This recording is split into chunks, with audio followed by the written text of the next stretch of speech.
Mayong hapon, Negros. Ini ang Digicast Negros X. Ang nagapanguna nga napulo ka mga balita sa place na sa Negros ang amon ni gadulong sa inyo. Update niyo kami via Facebook, YouTube, kag sa amon nga website www.digicastnegros.com. Kag sarama kayo malantaw sa Keka Channel 11 sa Kabangkalan City, Himamaylan City, kag Banwasang Ilog. Kagyari na ang top 10 nga mga balita sa Negros subong adlaw.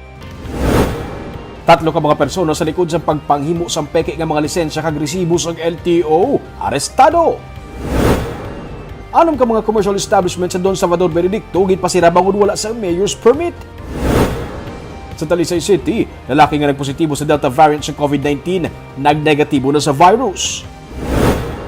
Sa Bacolod, lalaki patay patapos tiroon sa riding in tandem.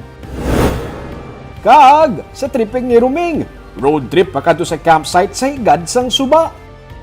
Inatanan sa Digicast Negros X.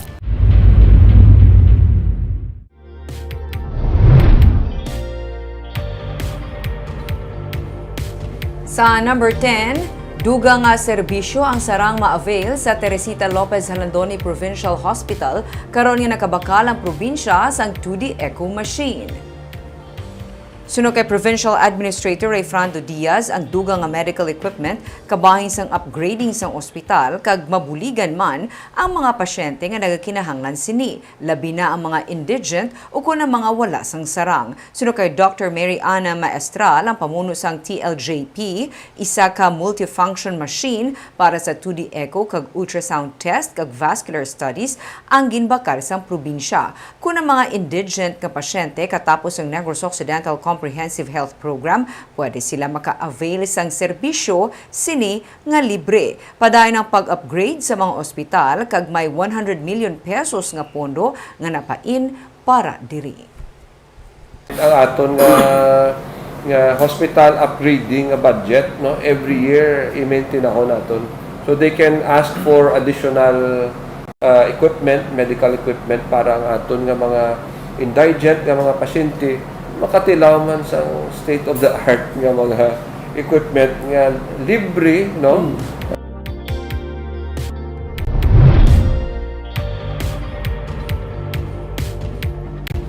Sa number 9, senior citizen arestado matapos madakpan nga mayara sang tanom nga marijuana sa iya nga balay. Ginaresto sa kapulisan kahapon ang 69 anyos nga si Fernando Ibanez matapos may makapanugid nga may tanom inisang marijuana sa iya nga ugsaran. Sunod sa kay Lieutenant Colonel Hill John Despi, ilanakitaan ang tatlo ka masitera sang marijuana sa balay ni Ibanez sa barangay Hunub-Hunub sa siyudad sang Escalante. Pero si Despi nagpahayab nga wala sa watchlist ang Escalante PNP ang senior citizen. Detained na siya sa karon kag kaso nga paglapas sa Section 60 sang RA 9165 ang ipasaka batok sa iya.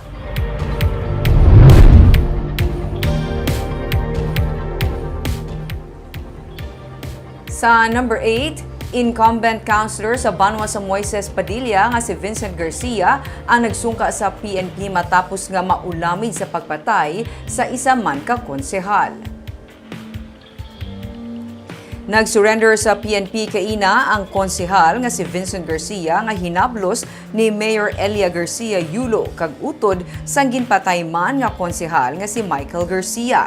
Ini matapos malakip sa mga ginpapanaugan sa warrant of arrest sa kaso nga pagpatay sa kay Councilor Jolomar Hilario sa Marso tuig 2019. Si Vincent nga nagatrabaho bilang isa ka chef sa matabo ang pag-ambush sa mga biktima ang nadala sa mga ginpasakaan sang PNP nga kaso nga murder. Damlag paginsiling na ni Mayor Yulo nga naka-leave si Vincent pati na ang duha pagid ka mga opisyal pero nagdesisyon nga magsungka na para matapos na ang tanan. Sang Lunes nagsurrender man Sunday Councilor Jose Morito Flores punong barangay sang Quintin Remo nga si Felisa Villaflor kag Mr. Sini nga si Jonathan. Si Yulo ang nagapatiman nga wala sang kahilabtanan sa krimen ang mga ginatudlo nga opisyales pati na ang iya nga hinablos kag sila ang ginapasibangdan lang sang iya kontra sa politika sadto. Si Yulo kabahin man sa kaso pero wala sang arrest warrant batok sa iya bangod sa nakadetain pa ini sadto sa matabo ang ginaalegar pagplano sa pagpatay sa kay Hilario. Nagahulat naman lang sa karon sa commitment order ang PNP kung sa diin i-detain ang mga suspect. Wala wala man sang piyansa ang kaso nga murder nga ginpapanaog sa ila suno sa pulis. Sa number 7,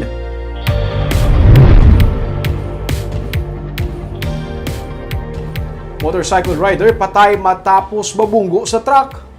Patay ang nagadala sa motorsiklo nga si Junmar Mahilo matapos magbunggo ang iyang motor Miyerkules ang kaagawon sa isa ka tanker truck sa highway sa Banwas, Tuboso.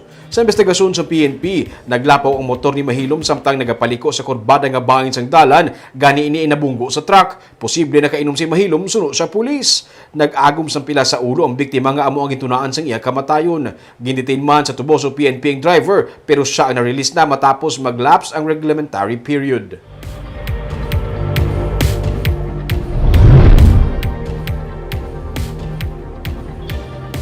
Sa number 6, lalaki patay matapos tiruhon sang riding in tandem.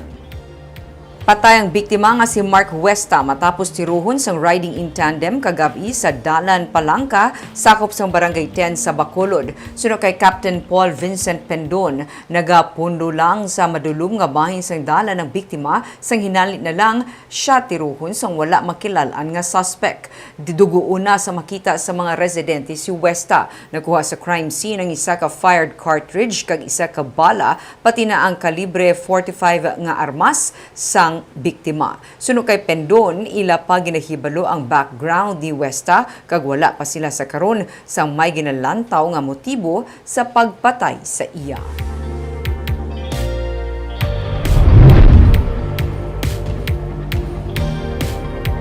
Sa number 5, Negros Oriental hindi pa handa nga halugan ang ilang quarantine restrictions bangod sang Delta variant sa COVID-19 sa kaiping nga mga probinsya. Natala na nga i-announce naman sa Malacanang ang quarantine restriction sa tagsa ka mga probinsya sa pungsod sa pagtakop sa bulan. Pero para sa ground commander sa Negros Oriental IATF nga si Dr. Leland Estacion, ilaluyag nga magpabilin lang anay sa status quo kung sa general community quarantine with heightened restrictions ang probinsya bisan pa manubo na sa karon ang active cases sa Negros Oriental. Hindi pa handa ang probinsya nga halugan ang quarantine status ilabi na nga madamo sa karon ang nagakahangawa suno sa ka-estasyon dala sang confirmed Delta variant sa Siquijor. Ang Negros Oriental amo na lang ang probinsya sa Central Visayas nga wala sang confirmed Delta cases. Kahapon may 44 ka new cases kag 39 ka mga new recoveries ang probinsya. 398 ang active cases sa Negros Oriental, samtang ang Negros Occidental kahapon may 56 ka mga bagong kaso sa COVID-19 kag 64 naman sa Bacolod. 700 ang active cases sa Negros Occidental kag 924 naman ang sa Bacolod sa karon.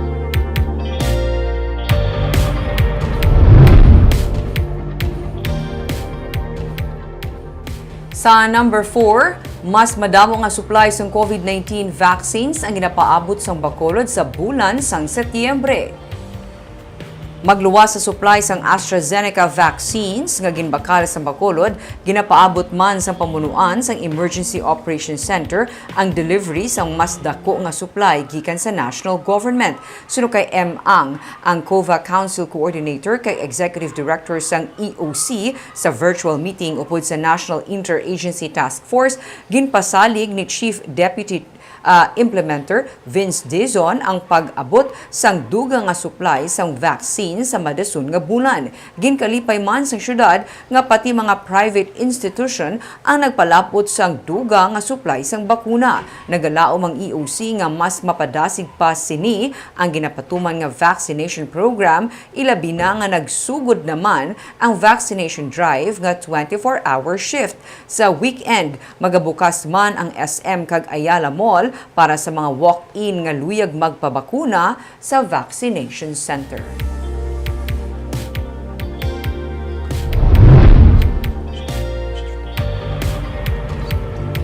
Sa number 3, recovered. Ini ang pagkabig sa karon sa 52 anyos nga taga Talisay City nga pinakaunang Delta variant sa COVID-19 sa Negros Occidental. Ini matapos nga nagnegatibo na ang resulta sang reswabbing nga ginpatigayon. Sunod sa kay Dr. Ernel Tumimbang, negatibo na sa virus ang 52 anyos nga taga Talisay City base sa resulta sa iyang swab test nga ginpatigayon kahapon. Kagabi, nagbuo ang resulta gikan sa laboratory sa ospital kung sa diin siya ginswab. Sunod sa kay Tumimbang, Base sa pagsunundan, wala nagakinahanglan pa nga ipaidalom sa swab test ang iyang pamilya. Sa consultation sa Regional Epidemiology Surveillance Unit, nakabig na nga recovered ang 52 anyos. August 11, nag-abot sa probinsya ang natungdan. Humaling July 20, nag-quarantine ini sa Manila kag August 11 sang mahatagan sa clearance ang Bureau of Quarantine. Gikan sa United Arab Emirates ang 52 anyos. Kuna nakapanglaton man siya suno sa kay tumimbang, inisang tion pangayara siya sa Manila. Agosto 25 sang nagbaton sang probinsya ang paghibalo sang Vicente Soto Molecular Laboratory angot sa among Delta variant case. Kung kaso nga, do we need to swab some other members of the family? Hindi na. Kaya because negative siya, recovered siya. Kung nag-positive siya, then ang immediate members of the family and other close contact would be considered as first-generation contact. Sa number 2,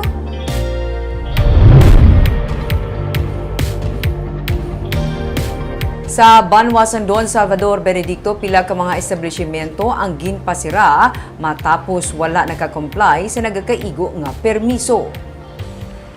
Suno kay Mayor Marx Len de la Cruz, may mga 6 ka establishmento ang ginpauntat operate tubtub nga makakuha sila sa nagakaigo nga mga dokumento kag business permit. May kapihan, restaurant, karinderya kag resort nga nalakip sa mga may pagsupak rason nga ginpasira sila sang Banwa sa operation nga ginpatigayon kahapon. May monitoring man ang Banwa suno kay de la Cruz sa mga social media sites. Nagaserbe man ini nga paandam sa mga wala nagakomply sa mga requirements nga nasaad sa layi. Suno sa alkalde, dugay na nga naga-operate ang ini mga negosyante, gani ginhatagan na sila sa nga pila ka adlaw agud to mag-process.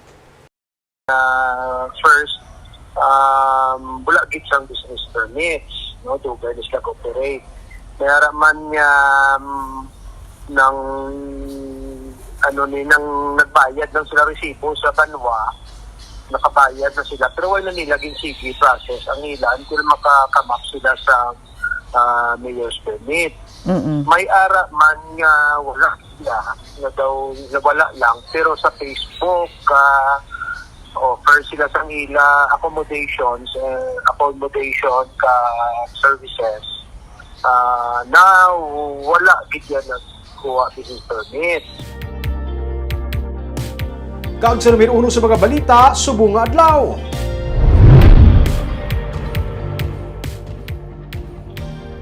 Tatlo ka mga persona nga ginaligar nagapampeke sang driver's license kag iban pagig nga mga dokumento sang Land Transportation Office nadakop sa entrapment operation sang LTO kag PNP.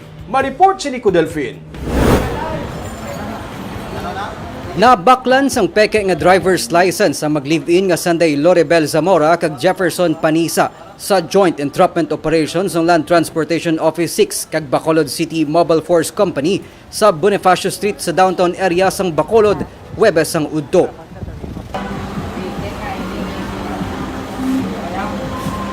Na lang mo sa amon kung ari ka kung saan sa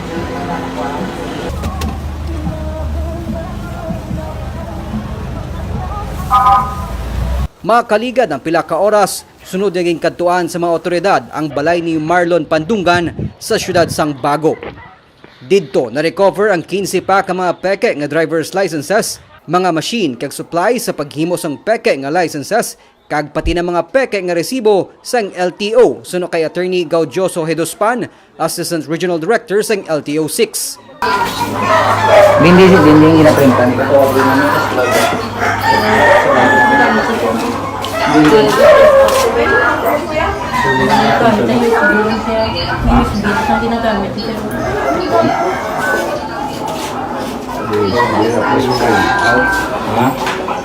Kung may kinamatarong ka na magipos, minsan, magamit ba ito kung pagpasay mo. Pero kung may kinamatarong ka man, na magkara sa mga abogado ko, Gintinguhaan sang Digicast Negros nga makuwang bahin sang 3 ka mga nadakpan pero nagpamalibad sila nga magpa-interview. Gin-inquest na ang reklamo nga falsification of public documents kag paglapa sa Anti-Red Tape Act batok sa ila. Nagwa sa pagpangusisa sang LTO-6 nga may masobra na isa ka tuig ang modus operandi sang grupo. Ibilin ko na sa ating mga pulis ang further investigation sila. But kung may harap din na bilin or may mga other groups ko din, no? Or may mga remnants ang ilang grupo, pwede naman na operate liwat na. Paandam sa pamunuan sang ahensya sa mga nagaplano magkuha sang lisensya, likawan ang mga fixer agod hindi mabiktima sang pareho sini nga modus operandi. Nico Delfin para sa Digicast Negros. Kag sa tripig ni Ruming, weekend naman sa buwas, may plano na bala ka mo. Isa sa mga nag-auso sa karon nga outdoor adventure ang pag-camping kag pagpaligo sa suba. Pero sa isa ka campsite nga amon gibisita, pwede initan na mahimo sa isa ng ka-venue. Mag-camping ka sa higad sang sili nga suba. Kanami sang pagka-blue ng tubig. Hindi bato-batuhon kag daw pudpud nga mga bato ang imo ginalapakan samtang nagapaligo sa suba. Kag ang pinakamaayo sa tanan, 10 minutes lang ini nga lakat gikan sa dalan. Boss, ato diskubrihon kung saan ini sa tripig ni Ruming at 10 a.m.